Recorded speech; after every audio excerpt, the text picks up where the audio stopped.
เอโกธรรมโมธรรมมีอย่างเดียวสัพเพสังขาราอนิจจาสัพเพสังขาราทุกขาสัพเพธัมมาอนัตตาสัพเพรูปนามหรือขันธ์ของหมู่สัตว์มนุษย์และเทวดาทั้งปวงสังขาราอวิชชาและตัณหาเป็นผู้ก่อสร้างปรุงแต่งให้เกิดเป็นมาอนิจจาไม่เที่ยงไม่มั่นคงสัพเพรูปนามหรือขันธ์ของหมู่สัตว์มนุษย์และเทวดาทั้งปวงสังขาราอวิชชาและตัณหาเป็นผู้ก่อสร้างปรุงแต่งให้เกิดเป็นมาทุกขาต้องตายเกิดตายเกิดสัพเพธัมมาความปรุงแต่งที่ไม่เที่ยงและตายเกิดตายเกิดทั้งปวงนี้อนัตตาสัตว์ก็ไม่ใช่มนุษย์ก็ไม่ใช่เทวดาก็ไม่ใช่เป็นอนัตตามิใช่ตัวตนรูปนามหรือขันธ์ของเทวดาและมนุษย์ทั้งหลายนั้นเกิดขึ้นมาเพราะอวิชชาและตัณหาเป็นผู้ก่อสร้างปรุงแต่งมีลักษณะไม่เที่ยงไม่มั่นคงแปรปรวนเป็นทุกข์ทั้งอนิจจสังขารก็ดีทุกขสังขารก็ดีหรือสภาวะธรรมทั้งหมดนี้เป็นอนัตตาทั้งสิ้นไม่ใช่สัตว์บุคคลตัวตนเราเขาคำว่าสังขารนี้หมายถึงการประกอบการปรุงแต่งหรือการก่อให้สิ่งใดสิ่งหนึ่งเกิดขึ้นมาทั้งในด้านที่ดีและไม่ดีประกอบด้วย 1. ปุญญาภิสังขารคือการประกอบในเรื่องบุญทานปฏิทานปัตตานุโมทนาและทิฏฐุชุกรรม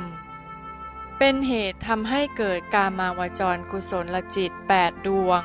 พร้อมทั้งมีอัตตทิฏฐิและมานะการกระทำอย่างนี้นี่แหละเรียกว่าปุญญาภิสังขารเป็นคติทางเดินแห่งเทวดาและมนุษย์ส่วนการฟังธรรมการทำวัดสวดมนต์และทิฏฐุชุกรรมคือการทำความเห็นให้ตรงแล้วประกอบสมถภาวนา36ประการเป็นเหตุให้เกิดปุญญาภิสังขารประการที่สองนี่แหละเป็นทางเดินของผู้ได้ปฐมฌาน3ภูมิทุติยฌาน3ภูมิตติยฌาน3ภูมิจตุตถฌาน2ภูมิซึ่งเรียกว่ารูปประพรหม11ภูมิพรหมผู้ตายเกิดอยู่ในรูปประพรหมทั้ง11ภูมินี้ก็ยังอยู่ในลักษณะของความไม่เที่ยงเป็นทุกข์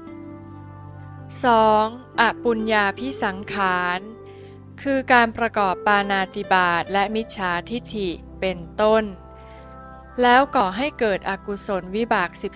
12โดยมีโลภะมานะและทิฏฐิเป็นประธานเป็นเหตุให้ไปบังเกิดในอบายภูมิ4ตายเกิดตายเกิดเป็นทุกข์อยู่อย่างนั้น 3. อเนนชาภิสังขารคือการปฏิบัติสมถภาวนาโดยการเจริญอากาสานัญจายตนะเป็นต้นจนได้อรูปฌาน4วิธีปฏิบัติอย่างนี้เป็นทางไปเกิดอรูปพรหม4ตายเกิดตายเกิดอยู่ไม่เที่ยงเป็นทุกข์ด้วยเหตุนี้นั่นเองพระศาสดาจึงตรัสว่าสังขารทั้งหลายหรือสิ่งปรุงแต่งทุกชนิดไม่เที่ยงเป็นทุกข์คำว่าสังขารไม่เที่ยงและสังขารเป็นทุกข์สองคำนี้รวมลงในคำว่าสัพเพธัมมาอนัตตาธรรมทั้งหลายทั้งปวงเป็นอนัตตามิใช่สัตว์บุคคลตัวตนเราเขา เป็นอนัตตาเพียงประการเดียวเท่านั้นด้วยเหตุนี้จึงเรียกว่าเอโกธรรมโมธรรมอันเดียวพระไตรปิฎกประกอบด้วยพระวินัย 21,000 พระธรรมขันธ์พระสูตร 21,000 พระธรรมขันธ์พระอภิธรรม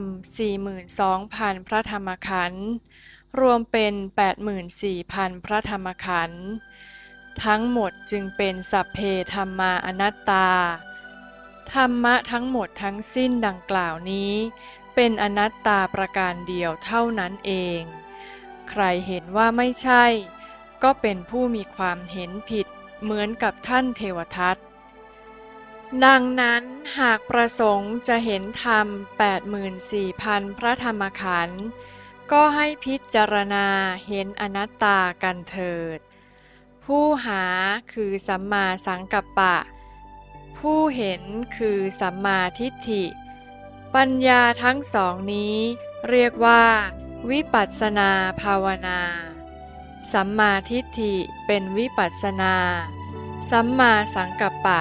เป็นภาวนา